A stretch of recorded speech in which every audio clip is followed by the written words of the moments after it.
Hello students, हमने हमारी previous class में फाइनेंशियल एनालिसिस पढ़ा था। अब हम उसके tools for financial statement, comparative statement पढ़ेंगे। तो financial statement contain absolute figures of assets, liabilities, revenues, expenses and profit और loss of an enterprise. Financial statement जो होते हैं हमारे को सिर्फ एसेट्स, लायबिलिटी, रेवेन्यू और इसके बारे में बताते हैं, but they do not reveal the earning capacity, liquidity and financial soundness of the enterprise. लेकिन ये हमारे को कि हमारी अर्निंग कैपेसिटी फर्म की, कंपनी की कितनी है, लिक्विडिटी कितनी है, फाइनेंशियल साउंडनेस, कंपनी कब अपने शॉर्ट टर्म और लॉन्ग टर्म जो लायबिलिटी से पे कर पाएगी, ये शो नहीं करते। They are not readily understandable for their users, hence they are analyzed to represent them in simple and understandable form. Various tools or devices employed for analyzing the financial statements are as follows. First is comparative statement, second is common size statement, third trend analysis, fourth cash flow statement, sixth fund flow statement, seven break even point analysis. तो ये हमारे जो first, second, third, fourth जो tools हैं ये हमारे course में है। जो fund flow statement and break even analysis point है वो हमारे राजस्थान बोर्ड के कोर्स में नहीं है। तो हम ये 4 पॉइंट पढ़ेंगे डिफरेंट टाइप्स के। सबसे पहले हमारा कंपैरेटिव स्टेटमेंट। अब कंपैरेटिव स्टेटमेंट क्या होता है? Facilitate comparison, these are called comparison comparative financial side by side. In such a statement figures of production, revenue from operations, expenses, profits, etc. are put side by side to draw conclusion about the profitability and financial health of the business. It also indicates the trend of change as well as the strong point and weak points of the enterprise. Comparative statement have been discussed of this chapter.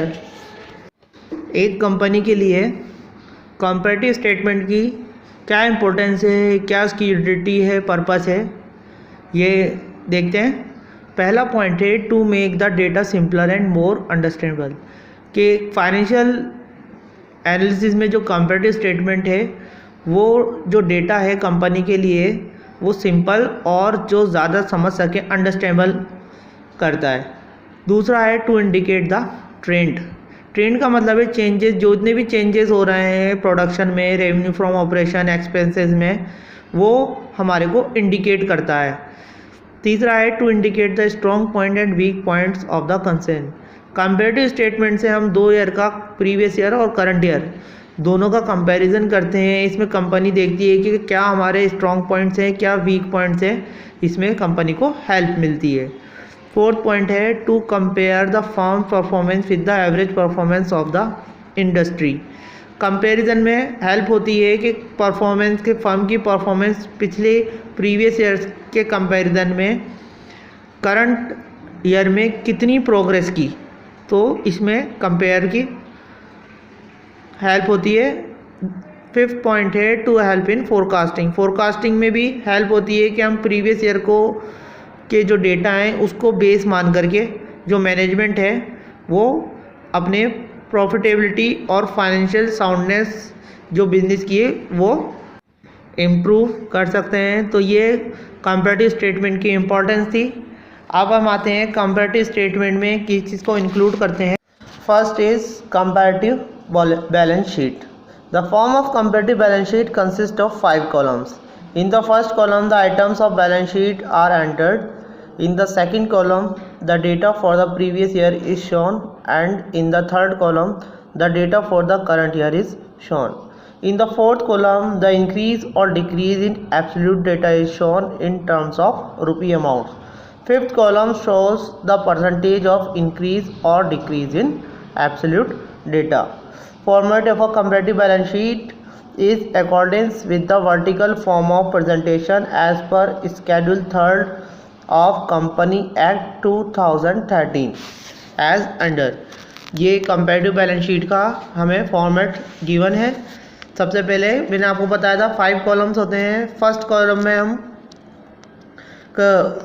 Comparative balance sheet की हम items लिखते हैं। पहला है equity and liabilities. Equity and liabilities में हमने सबसे पहला पॉइंट आता है शेयर होल्डर फंड।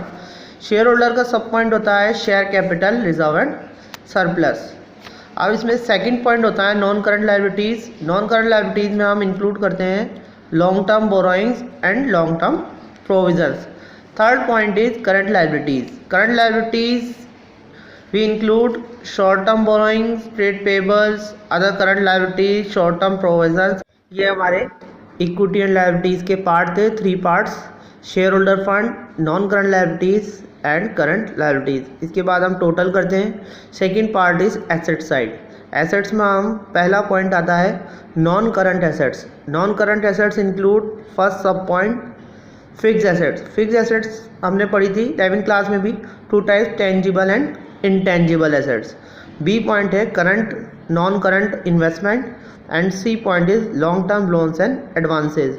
इसका सेकंड पॉइंट है करंट एसेट्स। करंट एसेट्स में हम इंक्लूड करते हैं current investment, inventories, trade receivables, cash and cash equivalents, short term loans and advances, other current assets etcetera.